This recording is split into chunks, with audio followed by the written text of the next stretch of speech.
इस चैप्टर के स्टार्टिंग में हमें हॉस्पिटल के वीआईपी वार्ड का सीन दिखाया जाता है, जहाँ पर लिंक्यू एडमिट होता है और उसी के बगल में ली चिनयोंग अपने सिप्रेजेंट को ले रहा होता है। तभी रूम में लियो एंटर करता है, जो कि एक अल्फा है, और ली चिनयोंग का अंकल भी। वो कहता है तुम दोबारा से सिप्रेजेंट क्यों ले रहे हो, मानना पड़ेगा तुम खुद को इतने देर से रोके हुए थे। वो अपनी शर्ट के स्लीव्स को ठीक करते हुए कहता है मैं ऐसे ही उसका फायदा नहीं उठा सकता जबकि वो इस हालत में है। क्या जुल्म मचाता तुम्हें लुइस फैमिली के साथ इन्वॉल्व होने में। अगर ओल्ड लेडी को पता चला तो वो ये जानकर पागल ही हो जाएंगी। उस वक्त ली चिनयोंग को किसी भी बात का परवाह नहीं होता, उसे बस लिंक्यू की सेहत का ख्याल होता है। वो उसके सिर पर करस करते हुए पूछता है अभी उसकी हालत कैसी है। दूसरी तरफ वो उसकी रिपोर्ट्स को चेक कर कहता है उसके फेरोमोन्स लेवल किसी ऐसे ओमेगा की तरह जो अभी भी प्रेजेंट हुआ है, तो वो किसी भी समय हीट में जा सकता है। और बात की जाए उनसे प्रेजेंट की, जो ये यूज कर रहा है वो कोई न्यू फॉरेन मॉडल है। ये बहुत ही ज्यादा हाईली इफेक्टिव है, लेकिन ये उसके फेरोमोन्स को बेकाबू कर रहा है और यही रीजन है कि वो अभी इस हालत में है। वो छोटा शैतान लिन्यू ये उसी का कारनामा है। नो वंडर उसके अलावा इस मेडिसिन पर कोई और हाथ भी नहीं लगा सकता। ली चिनयोंग बड़ा अजीब सा शक्ल बनाकर कहता है तो क्या तुम उसे लेस पावर का सिप्रेजेंट प्रिस्क्राइब कर सकते हो जो उसके बॉडी पर ज्यादा हार्मफुल ना हो। ली चिनयोंग तुम ये बात जानते हो कि ओमेगा सिप्रेजेंट अल्फा सिप्रेजेंट से काफी अलग होते हैं, उन्हें नियमों के तहत इस्तेमाल किया जाता है। ली चिनयोंग कहता है तुम्हें नहीं लगता कि उसकी ऐसी कंडीशन में तो उसे मेडिकल सिप्रेजेंट के लिए प्रिस्क्रिप्शन मिल जाना चाहिए, राइट। ये कहने के बाद वो अपने स्पार्कलिंग आईज के साथ अपने अंकल को मनाने भी लगता है। लियो भी इतने प्यारे चेहरे को देखकर रेजिस्ट नहीं कर पाता। वो कहता है ली चिनयोंग सच में तुम्हारी जैसा फेस होना, आई वंडर कितना आसान होता होगा तुम्हारा लाइफ। इसके बाद वो वहाँ से जाते हुए कहते ऑल राइट, जब वो डिस्चार्ज होगा तो मैं उसके लिए एक प्रिस्क्रिप्शन लिख दूंगा। ली चिनयोंग हंसते हुए कहता है थैंक्स अंकल। कुछ देर बाद लिंक्यू अपनी आंखें खोलता है और ली चिनयोंग उसके करीब आकर बहुत ही कंसर्निंग टोन में कहता है क्या तुम ठीक नहीं फील कर रहे हो लिंक्यू, क्या मुझे डॉक्टर को दोबारा से बुला देना चाहिए। लिंक्यू को बिल्कुल भी कुछ अच्छा नहीं लग रहा होता है। वो अपने चारों तरफ चीजों को नोटिस करता है और कहता है ये क्या है। ली चिनयोंग बताता है ये एक लॉन्ग एक्टिंग सिप्रेजेंट है जो धीरे धीरे तुम्हारी बॉडी में घुलकर तुम्हारे फेरोमोन्स लेवल को स्टेबल कर रहा है। तभी लिंक्यू चुपचाप उठता है और उसे अपने हैंड से निकाल फेंकता है। ये देखकर ली चिनयोंग का फट जाता है। वो कहता है क्या कर रहे हो लिंक्यू। वो कहता है जब तुम मेरे साथ हो तो मुझे इन सब बकवास चीजों की क्या जरूरत है। क्या। लिंक्यू तभी अचानक से उसके कॉलर को ग्रैब करके उसे खुद के करीब लाकर कहता है अगर इस ठंडी आइसी निडल से कंपेयर किया जाए तो मुझे तुम्हारी वाली चीज ज्यादा पसंद है, समझे ली चिनयोंग। ये कहकर वो उसे लिक करने लगता है। चलो भी यार तुम्हें भी ये करने का मन है ना। और कहते हैं ना फेरोमोन्स एक दूसरे को इफेक्ट करता है। ये कहकर वो अपने फेरोमोन्स को भी रिलीज करने लगता है। ये सुनकर ली चिनयोंग खुद को कंट्रोल नहीं कर पाता और वो उसके ऊपर आ जाता है और कहता है तुम्हें पता है मैं अभी कुछ देर पहले ही सिप्रेजेंट ले चुका हूँ। तो क्या तुम्हारा खड़ा नहीं हो पा रहा। ये सुनकर वो अपने स्लीव्स को ऊपर करते हुए कहता है ये तो तुम्हारे ऊपर निर्भर करता है कि तुम इसे कितना चाहते हो। वो अपने पैंट्स के बेल्ट को खोल रहा होता है जिसे लिंक्यू बहुत ही ध्यान से देख रहा होता है एंड उनका एटमॉस्फेयर बहुत ही एक्साइटिंग सा हो चुका होता है। लिंक्यू चीजों को स्टार्ट करने से पहले अपने लिप्स को लिक करता है किसी भूखे शेर की तरह, जिसे देखकर ली चिनयोंग भी बहुत ही ज्यादा ब्लश करने लगता है। वो उसके फेस पर करस करता है और धीरे से अपने फिंगर्स को उसके माउथ में डालता है। बट लिंक्यू तो कहाँ पीछे रहने वाला था, वो उसकी चीज को लेता है और उसे लिक करने लगता है। ये देखकर ली चिनयोंग इसे एंजॉय करते हुए कहता है सच में यार मैं तुम्हारा क्या करूं। तभी उस रूम का दरवाजा लियो खोलता है उन्हें ये बताने के लिए कि अगर लिंक्यू चाहे तो वो डिस्चार्ज हो सकता है, बट अंदर का नजारा देखकर वो जोर से दरवाजा बंद कर देता है। वो खुद से मन ही मन कहता है यार मेरी आंखों से खून निकल रहा है, ये मैंने क्या देख लिया। बट क्या उसने नहीं कहा था कि वो सिप्रेजेंट ले चुका है। ये सब भाई क्या चल रहा है इस दुनिया में। बेचारे को अपने सिंगल होने का भी थोड़ा गम होता है। हॉस्पिटल के अंदर वो लोग अभी भी लगे हुए होते हैं और खुद को रिलीज करने के बाद लिंक्यू थक कर किसी छोटे बच्चे की तरह ली चिनयोंग से चिपक जाता है, जिसे देखकर उसे बहुत अच्छा लगता है। वो धीरे से उसके ईयर्स में कहता है क्या अब तुम सेटिस्फाइड हो। लिंक्यू हेवीली ब्रीथ करते हुए कहता है बुरा भी नहीं था, मेरे अंकल इस पूरे वीआईपी वार्ड को मैनेज करते हैं तो कोई भी यहाँ नहीं आने वाला। क्या तुम्हें दोबारा करना है। ये कहकर वो लिंक्यू को जेंटली किस करता है। ये सुनकर लिंक्यू स्माइल करते हुए कहता है तुम्हारी फैमिली बिजनेस तो काफी बड़ी है। बट ली चिनयोंग उसे बताता है कि ये प्राइवेट हॉस्पिटल और किसी का नहीं, लुइस फैमिली को बिलोंग करता है। ये जानकर लिंक्यू तो बहुत ही ज्यादा शॉक्ड होता है। दूसरी तरफ ली चिनयोंग उसे मूव करने से मना करता है क्योंकि वो लोग बहुत ही अलग से टाइप के पोजीशन में बैठे हुए होते हैं। यार आप लोग समझ जाइएगा, मैं ये काम आपके इमेजिनेशन पर छोड़ देती हूँ। ली चिनयोंग उसे बताता है तुम्हारे फादर याले लुइस एक बहुत बड़े मेडिकल जीनियस है। उनके पास 3 सबसे बड़े फार्मास्यूटिकल फैक्ट्रीज है इस कंट्री में और साथ ही साथ डजन्स ऑफ प्राइवेट हॉस्पिटल्स पूरे देश भर में। वो बहुत ही ज्यादा स्ट्रॉन्ग एंड इन्फ्लुएंशियल पर्सन है मेडिकल वर्ल्ड में। लिंक्यू एक्साइटमेंट में उसके चेहरे को पकड़कर कहता है, तो क्या इसका मतलब ये नहीं है कि मैं तुमसे ज्यादा अमीर हूँ? ये तो तभी हो पाएगा जब तुम उनके बिजनेसेस को इनहेरिट करोगे। ये सुनकर लिंक्यू भड़क जाता है और कहता है, अब मुझे ये मत कहना कि ये सो कॉल्ड अल्फा सुपीरियरिटी वाला बकवास भी उनके दिमाग में भरा हुआ है। क्या मेरे डैड को सच में लगता है कि मुझसे बेहतर वो छोटा चूहा है? ऐसा भी नहीं है। अंकल लुइस को सिर्फ उन लोगों से परवाह है जो सिर्फ उनके लिए यूजफुल है और बाकी चीजों के बारे में उन्हें कोई भी परवाह नहीं है। एक मिनट, तुम्हारे कहने का मतलब क्या है? एंड यहाँ पर ली चिनंग उसके सो कॉल्ड डैड के गंदे कारनामे उसे बताना नहीं चाहता था क्योंकि पुराना लिंक्यू ऑलरेडी बहुत सफर कर चुका है। इस वजह से वो टॉपिक चेंज करते हुए कहता है, कुछ भी नहीं, मैं कुछ देर में तुम्हें क्लीन करने में मदद कर देता हूँ, उसके बाद हम सीधा घर चलेंगे, ठीक है?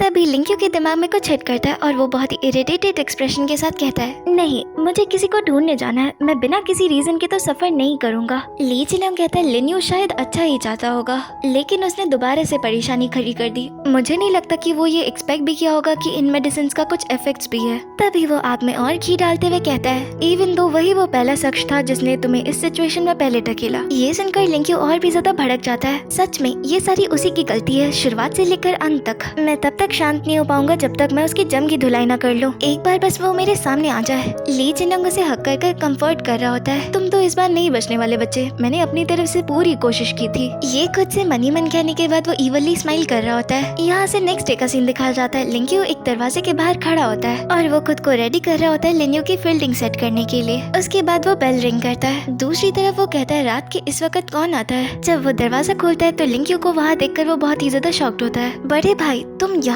ये सुनकर लिंक्यू उसके ऊपर झपट पड़ता है और बहुत ही ज्यादा गुस्से में कहता है, तुम छोटे बदमाश, तुम्हारी हिम्मत कैसे हुई मुझे बड़ा भाई बोलने की? वो कौन सी बेकार सी मेडिसिन तुम मुझे दिए थे? मुझे नहीं पता।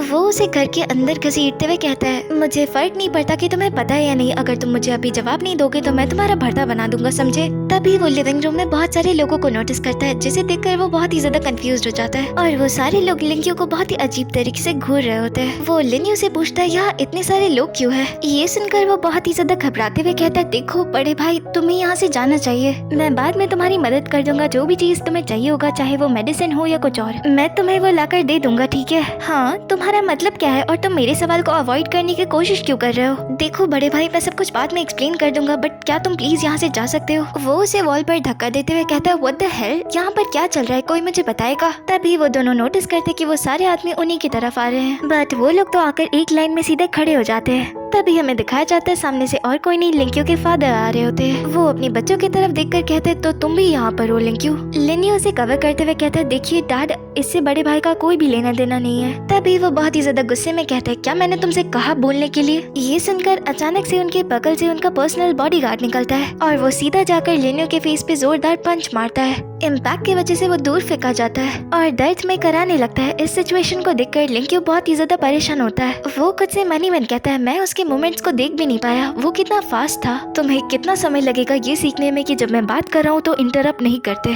ये सुनकर लिन्यू घुटने के बल बैठकर अपने फादर से बार बार अपोलोजाइज करने लगता है। लिंक्यू तो ये देखकर बहुत ही ज्यादा सरप्राइज होता है। वो कहता है, अरे यार, उसने तुम्हें मारा और तुम उससे अपोलोजाइज कर रहे हो? बेचारा लिन्यू, वो अपनी नजरें फेर लेता है क्योंकि वो जानता है अगर आज उसने यहाँ कुछ कहा तो बात और भी बिगड़ जाएगी, जिसका कॉन्सिक्वेंसेस उसके बड़े भाई को भी फेस करना पड़ेगा। लिन्यू ने मुझे बताया था कि तुम्हारी दिमागी संतुलन थोड़ी खराब हो चुकी है। मुझे लगा था कि वो मजाक कर रहा है at first, but it turns out कि तुम्हारे अंदर सच में कुछ खराबी आ चुकी है। क्या मुझे भी तुमसे घुटने टेककर माफी मांगना चाहिए, बिल्कुल उसकी तरह, ताकि चीजें नॉर्मल लगे? ये सुनकर वो अचानक से उसके सामने आ जाते हैं और कहते हैं, लिंक्यू, मुझे तुम्हारे बात करने का तरीका पसंद नहीं आया। देन अभी से तो आपको इसकी आदत डालनी पड़ेगी। उसके फादर उसे 2 मिनट के लिए घूरते हैं और अपने आईब्रो को उठाकर कहते हैं, तुम पहले से कम्प्लीटली अलग नहीं दिख रहे हो, बस पहले के मुकाबले तुम थोड़ा ज्यादा ब्राइट और चेयरफुल लग रहे हो।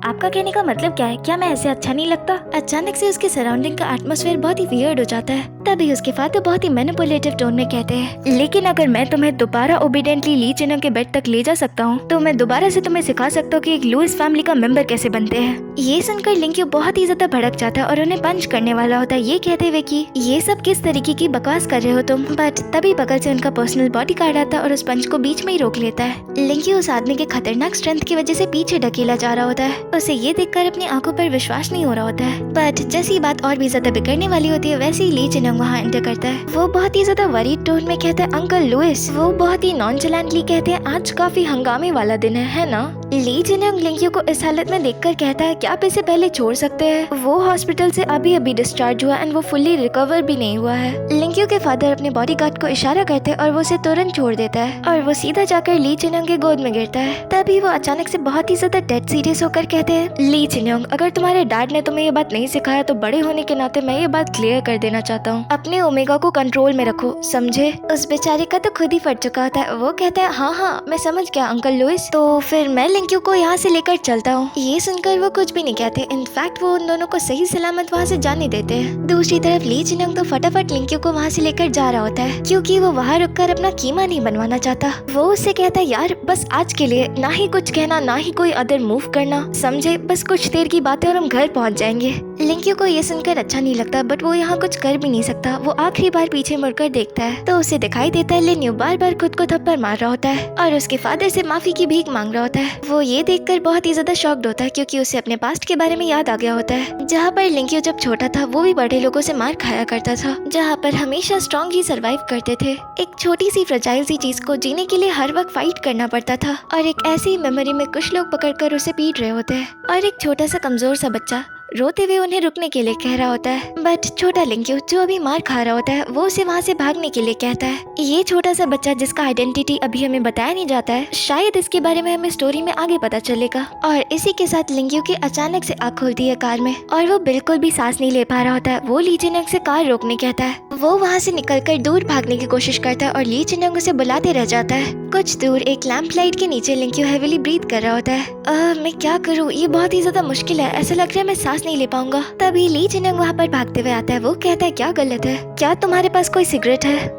आई मीन फिलहाल तो नहीं है। दूसरी तरफ वो सांस लेने की कोशिश में वहीं बैठ जाता है और खुद से कहता है लिंक्यू तुम एक अच्छे बच्चे हो, भूल जाओ सब कुछ भी याद करने का जरूरत नहीं है तुम्हें। दूसरी तरफ ली जिनयोंग मन ही मन खुद से कहता है क्या वो अपने पास ट्रिगर्स की वजह से बहुत तेज तेज सांस ले रहा है? उस बेचारे को तो कुछ भी समझ में नहीं आ रहा होता है कि इस सिचुएशन में क्या करना चाहिए। वो कहता है मुझे नहीं पता कि ये काम करेगा या नहीं बट कोशिश कर सकते हैं। वो उसे खुद के करीब लाता है और बहुत ही जेंटली किस करता है। इसी प्यारे से नाइट व्यू के साथ हमारे दोनों मेन लीड्स बहुत ही पैशनेटली किस कर रहे होते हैं एक दूसरे को। लिंक्यू को उसका कंफर्ट बहुत अच्छा लगता है और वो किसी छोटे बच्चे की तरह उससे चिपक जाता है। ली जिनयोंग भी नाइट व्यू को एंजॉय कर रहा होता है और अपने ख्यालों में डूबा हुआ होता है। वो उसके फॉरहेड पे किस करते हुए कहता है इट्स ऑल राइट लिंक्यू, सब कुछ खत्म हो चुका है, मैं याले लुइस को कभी तुम्हें चोट पहुंचाने नहीं दूंगा। इस वक्त तक लिंक्यू नॉर्मली सांस ले पा रहा होता है। वो उस मोमेंट को याद करके कहता है आई वंडर क्या ओरिजिनल लिंक्यू को भी इसी तरह पागल कर दिया गया था। ली जिनयोंग उसे बताता है कि ओरिजिनल लिंक्यू ने उससे एक बार कहा था कि वो अपने डैड के कंट्रोल से बाहर आना चाहता है। इसका रिजल्ट ये निकला कि उसके डैड उसकी इकलौती मदर से उसका रिश्ता तोड़ देते हैं। एट द एंड उसके पास कोई भी चॉइस नहीं बचा था सिवाय मुझसे भीख मांगने के कि मैं उसे अपने कंपनी के डॉक्यूमेंट्स दे दूं उस वक्त।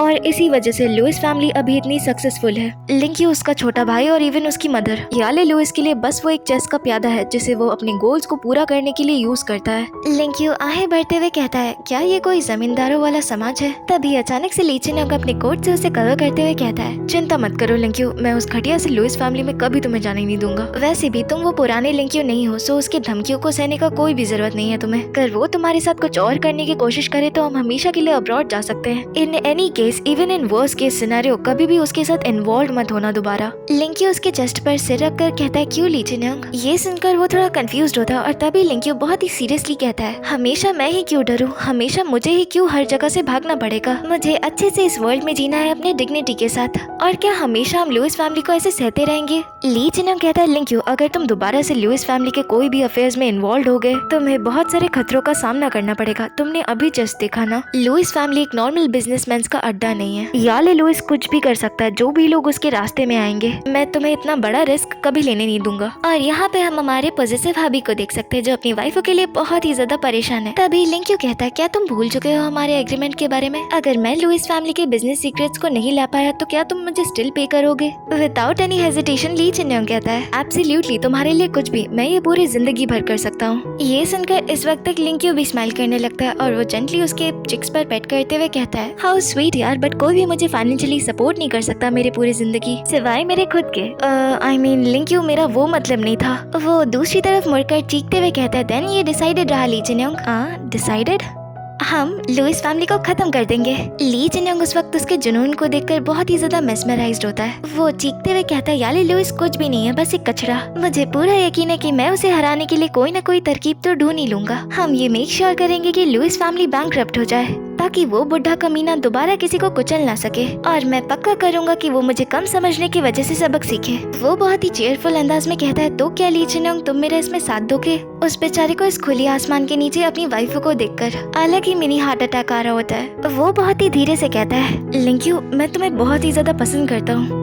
वैसे क्या तुम कुछ कह रहे थे? तभी अचानक से ली जिनयोंग उसे हक करता है और कहता है, ठीक है लिंक्यू, मैं तुम्हारा इसमें साथ दूंगा। बट यहाँ चैप्टर एंड नहीं होता, हमें लिंक्यू के वही पास्ट का मेमोरी दिखाया जाता है। वो भाड़े के गुंडे छोटे लिंक्यू को पीट कर वहाँ से ये कहते हुए जा रहे होते हैं कि कचरा कहीं का, यहाँ के सारे ऑर्फन्स वीक है। बट छोटा लिंक्यू तो कहाँ हार मानने वाला था। वो अपने कांपते हुए बॉडी के साथ उठते हुए कहता है, किसने कहा कि तुम कमीने यहाँ से जा सकते हो? वो भाड़े के गुंडे जब पीछे मुड़कर देखते हैं तो वो बहुत ही ज्यादा शॉक्ड होते हैं। छोटा लिंक्यू बहुत ही गुस्से में कहता है, मैं अभी तक अपने डिफीट को एक्सेप्ट नहीं किया हूँ, इसका मतलब मैं हारा नहीं हूँ। और यही कहने के साथ वो उन गुंडों की अच्छी धुलाई करता है। सो हमारा चैप्टर यहाँ पर समाप्त होता है और हम मिलेंगे एक और नए वीडियो में। सो तब तक के लिए बाय बाय, सयोनारा।